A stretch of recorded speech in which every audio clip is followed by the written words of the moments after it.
Hey guys, it's Mike Monty, one half of Long Island's #1 pro wrestling broadcast. And we want to reach out to all the fans out there who have supported our show to say thank you. Thank you for making 2021 one of our best years. And one of our best years was because of Anchor. Anchor, the way that you can have your voice heard. You can be just like us.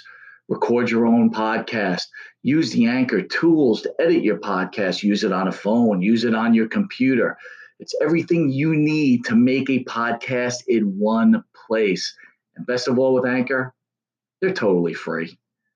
So be just like Long Island's #1 pro wrestling broadcast, Monty and the Pharaoh. We're looking together for a great 2022. We've got huge guests coming on board. Oh, yeah.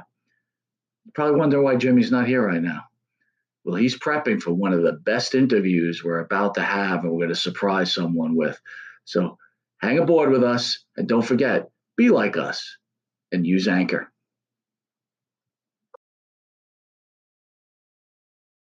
Method of business would persist until the formation of the National Wrestling Alliance in 1948.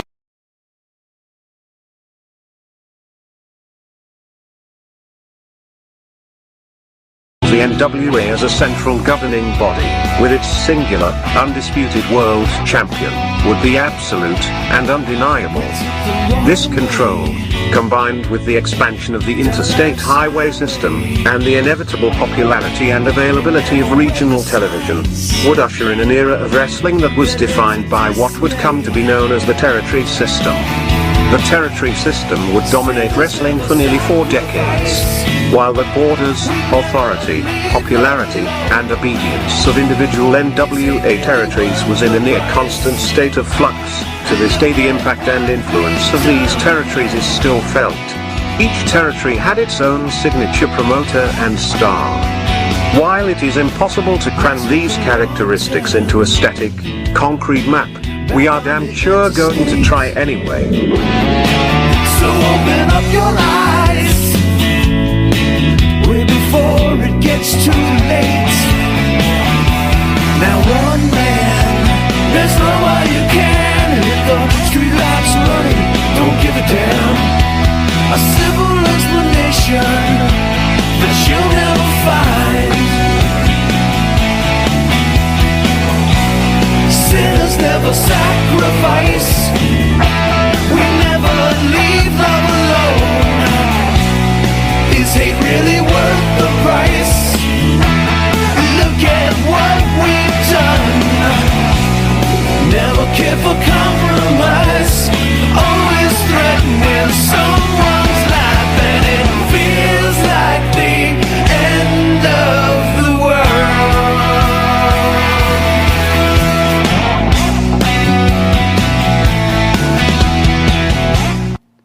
Alrighty, Monty and the Pharaoh present This Week in Wrestling. My partner's a little under the weather, so we're going to be flying with me solo for the duration of this wonderful weekly program that we provide you awesome wrestling fans out there. So why don't we just have at it? Let's give this a shot. WWE ratings surge while AEW ratings soften. Well, that's shocking. AEW Dynamite viewership was down 4%. I wonder where those 4 people went. From last week, drawing 938,000 viewers for a broadcast headlined by Chris Jericho vs. Wheeler Yuta.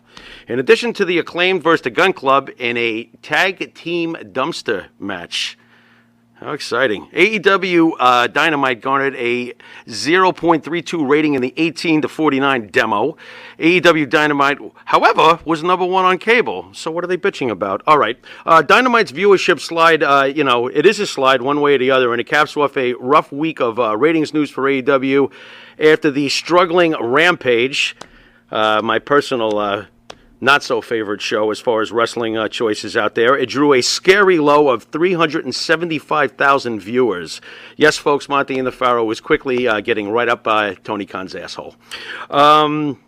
Rampage numbers were down 12%, and the rating in the 18 to 49 represents its lowest rating in that show's particular history.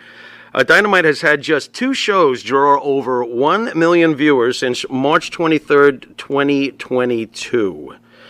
Well, I think it's almost kind of obvious, at least to someone who's not blindly pro AEW, that when you're featuring these sorts of matches, you're not dealing with truly commercialized, and yeah, there is a factor here to commercialization. I mean, Wheeler Yuta is not going to get you 2 million views. This is obviously a philosophical thing with Tony Khan. He's Mr. Independent Mark guy, so this is what you're going to get. But what really makes me laugh, though, is as far as Dynamite in general goes, and I find this hilarious, the independent folks out there, the I hate WWE, I hate Vince McMahon, well, he's gone now. Now you're really in trouble because guess what? We'll get to that in a second. It's kind of obvious to me that when your main event scene is Chris Jericho versus Jon Moxley, with CM Punk, holding the belt off to the side, and this is interim stuff, you're going to tell me with a straight face that this is, like, let's say these three guys were in WWE currently, you wouldn't be screaming for the up-and-coming stars to get their spot? That Chris Jericho is past his prime? If he was working at WWE, there'd be people screaming about this. Oh, he shouldn't be champion. What is he, 50? He's almost 50. And then Jon Moxley, he's already had his day. So why are they able to have their day somewhere else? Just because they didn't get along with Vince, or because you don't like Vince out there? Well, you don't have Vince to hate on anymore, do you? Now you're going to get what you asked for. You're going to get the age-old tale of one guy who owns a company and is not a wrestler, is not an experienced family-inherited wrestling business. You're going to have a fan versus a wrestler who is in the family and knows about the business. You guys are screwed. You asked for it, you're going to get it. And here's the best part. Triple H not only understands all the things about wrestling that you love, not only does he understand those things, because anybody can say NXT, especially during the time he was running it, but he also understands entertainment. This is the leader of D-Generation X, and he's got 2 words for you. You guys are done. You don't see it yet, but I do. It's coming. Yeah, this is what you've been asking for. Get rid of old Vince McMahon. What does he know anyway? Not that he knew plenty, obviously, over all these years. He knew plenty. He knew how to stay on top and keep everybody far, far away from him as far as competition. And that's just too bad for everyone who hates him, but those are facts. And now you've got exactly what I hoped for. You've got Triple H and, of course, Stephanie McMahon. It stays in the family. They understand the business. Triple H understands wrestling like few do, quite honestly. And this couldn't be better. I'm psyched. I think that this is a great time and will continue to be a great time for the WWE. While some people would love to call that their death blow with Vince, you don't seem to understand. This is exactly what had to happen, and it did happen. And now you're going to have to deal with it. Remember I said it. It's going to happen. Meanwhile, SummerSlam was fantastic. And if anybody was worried about Triple H, not presenting wrestling matches, we saw a whole bunch of them on Monday Night Raw. That is for shit sure. And if anybody was thinking that Triple H isn't going to remember the E in entertainment, I think I saw the ring lopsided on Sunday at SummerSlam. That was pretty entertaining, Mr. Lesnar and Mr. Reigns. How do we conclude a war that's gone on forever and some people claim to be bored of? Oh, give them this. That was an A. An A. SummerSlam was fantastic, but let's take a look at WWE Raw. This is not easy to say. WWE Raw Results. Hey, I did it. Okay, let's recap some of this. For those folks who never thought that they would ever see some of these folks getting pushes, well, Triple H has been back for a couple of days. We have Bayley coming out, which was great, because I haven't seen her in about a year now. And Bayley was amazing when she left. She had, of course, for several years early in her career, been that lovable, huggable, good guy I couldn't stand. But then she, of course, became this fantastic villain. Always great in the ring. So now, to me, she's the total presentation. She's fantastic. She comes up out of nowhere, and out with her come Io Sky and Dakota Kai. Dakota Kai wasn't even on the roster. What's going on here? Dakota Kai is here? You got to know that Triple H is involved in this. You can feel his fingerprints already. Not only is Bayley's return relevant, but Bayley is now going to make these two relevant. This is just good. This is what Triple H does. And it's not like Vince McMahon never did this either. So let's not get carried away here. Obviously, Vince McMahon was great at growing plenty of characters. And if you don't believe me, go back and suffer the consequences of looking at the facts, because there's so many stars Vince McMahon has grown. But this is exciting. And this should appease a lot of those folks who do nothing but whining and complain about, we're not giving people a chance. Well, they got a major, how do you do? We're here and we're with Bayley. So that should be fantastic. I don't sense that Bayley will go into a mid-card situation, or that they'll take this and not follow through with this. I feel like they will. Alrighty, then we move on. AJ Styles, and here's another thing, another proof that perhaps Triple H is giving somebody another shot. Mustafa Ali, AJ Styles, and The Miz obviously had a little match there to see who gets their shot at the United States Championship. This was one of two matches, of course, over the course of the night. AJ Styles, of course, wins this match. I still don't understand why people think that Mustafa Ali is so engaging. I don't see it. I know that he has stuck up for himself and bitched and all this other stuff. I don't find him that entertaining, and I don't find him that earth-shattering. But apparently, it looks like he may get another shot. At least he was involved in a match of some importance. I don't know where Triple H will take it with him. There's a guy who needs a faction. I mean, and in a way, it's almost sad that so many guys need factions or managers or whatever. But Mustafa Ali needs to build some sort of little group of his own, and they've tried that before. So I really don't know if Triple H being around will necessarily translate to Mustafa Ali being, the next greatest thing since sliced bread. Wow, I'm showing my age. Sliced bread. What's so great about sliced bread? Anyway, all right, we move on. We've also had Seth Rollins versus the most recently very beefed up Montez Ford. Rollins, of course, gets this win as he should. I do believe it was with the stomp. Dawkins comes out and, saves Ford from taking any more beatings from Rollins afterwards. Seth Rollins is great. Okay, let's just face it. Seth Rollins is absolutely fantastic. He's the Joker of the WWE. For those who always say, who did Vince grow? Well, we have Roman Reigns and Seth Rollins and that guy over in AEW, that Moxley guy. Yeah, that was grown by Vince, whether you like it or not. It's just a fact. Seth Rollins, absolutely amazing. Love him. Montez Ford is going to be getting a push. It's pretty obvious. I don't know how they're going to break up him and Dawkins. I'm really not sure. I feel like Dawkins has the potential to unfortunately wind up being, and I hate this term, but it's been used, so, forgive me, Mr. Jannetty, but basically Dawkins, could wind up being a Marty Jannetty in this situation. I'm not sure what they would do with him when he's not with Montez Ford. I do sense Montez Ford turning on Dawkins and Montez becoming... Then again, maybe not. Montez has kind of been pushing, his agenda a little bit lately. Maybe Dawkins will resent that. Maybe Dawkins will attack him. The fact that I'm guessing about it, good job with the scripts. You're supposed to do that. That's what a viewer wants to do. He wants to, go, hey, I wonder what's going to happen with this. And in this case... Splendid example. I do wonder what's going to happen with this. I think Montez Ford could potentially be a pretty big star now that his physique has changed. And yes, I sound like Vince McMahon and even Triple H when I say this. I always felt he was a little slim to be taken seriously in the heavyweight category. Size does matter to this wrestling fan for the most part. I can buy into a Punk or a Bryan, however. It depends on the aura and the impact of their presentation.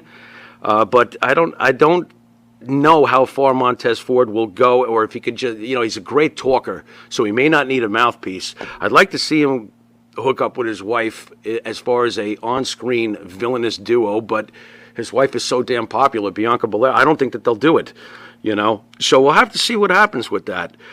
We move on in the card, Tommaso Ciampa defeating Chad Gable and Dolph Ziggler. By the way, what a matchup this is! Hey, AEW guys, you watching this? Isn't this what you want to see? These are three fantastic wrestlers, all different from each other in really special ways. I mean, another great match, and Ciampa wins. So you got to like that. I mean, I've always been a Ciampa fan. I was a Ciampa fan in ROH. I was a Ciampa fan in NXT. Always been a Ciampa fan. Okay, so you have him advancing. So we'll get to that in a minute, but he's going to wind up facing AJ to see who gets it, the U.S. champ, Bobby Lashley. Excellent matchup, and yay for Ciampa. Gotta love it. All right, now Edge comes out. Okay, here he is, the Hall of Famer, Edge, to cut a promo vowing to end the Judgment Day. Here's my problem, folks. The way the Judgment Day has been booked, I don't think he has to end them. I think the booking has ended them already. What did they win? They never seem to get the upper hand on anything. They might get a beatdown, but when it comes to the big match, I haven't seen them do shit. So I'm really not sure what this is. If Edge comes in and ends the Judgment Day, then he's ending something that never even got off the ground. On top of it, this better lead to an Edge Finn Balor like program of some kind, because that's what we really want to see. And if I know Triple H, at least I think I understand how Triple H's mind works, it may come time for Edge to put over Finn Balor. Do I think it'll happen? Nah. Is it possible that it could happen or should happen? Well, maybe it should happen. I don't know. You know, I feel like Finn Balor, since he was the very first Universal Champion, has really never gotten that momentum back. And I know at the time it was because he was very hurt. I haven't seen him have that issue to such extreme since. So what are we doing with Finn Balor? Is he just permanently Dolph Ziggler? Is that the deal? I guess we're going to find out, because it's at some point I would like this to result with Balor and Edge going at it for a while. But if Edge wins this feud and ends the Judgment Day, it's not like they ever really got started anyway, which is almost a shame. But it's almost the feeling I've had about this gimmick since I saw it. It wasn't Edge as the leader. It wasn't Finn as the leader. I'm just not sure if Rhea Ripley is properly placed or gets enough to do in this group.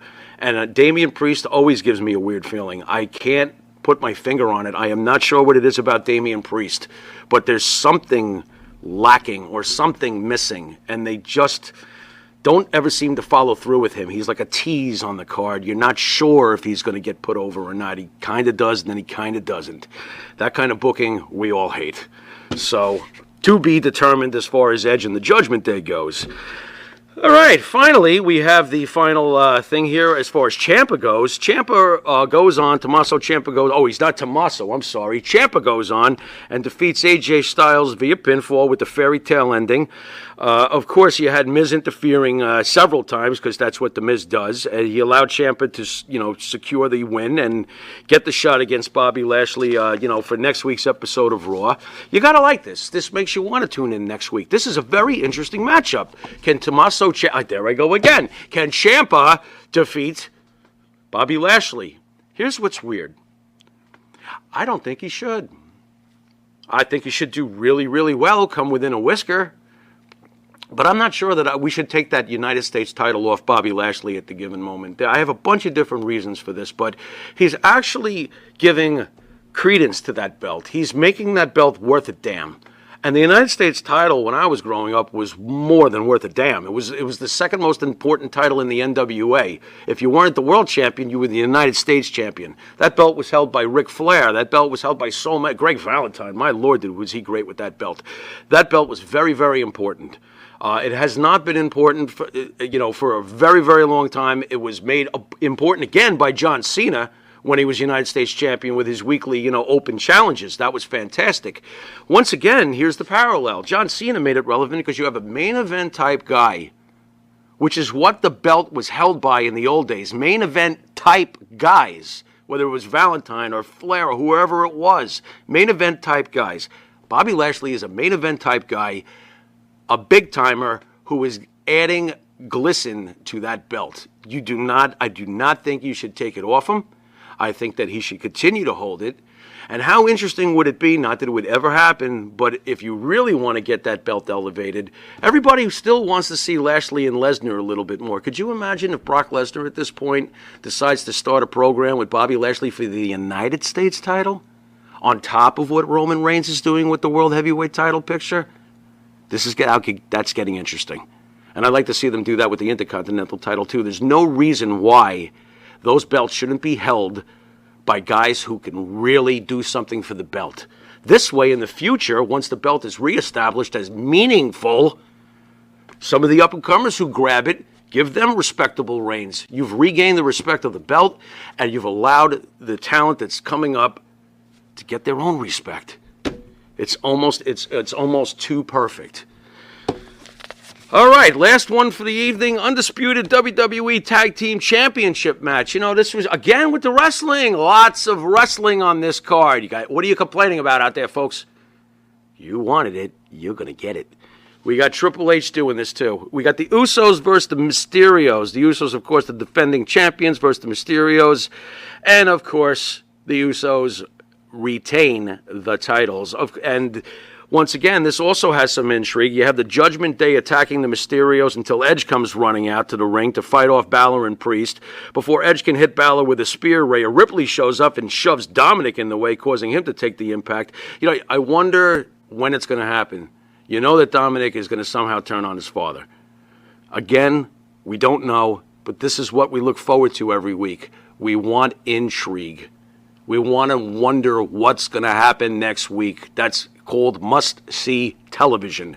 And I really feel, especially coming off of SummerSlam and coming off of Raw this week, we're in good shape.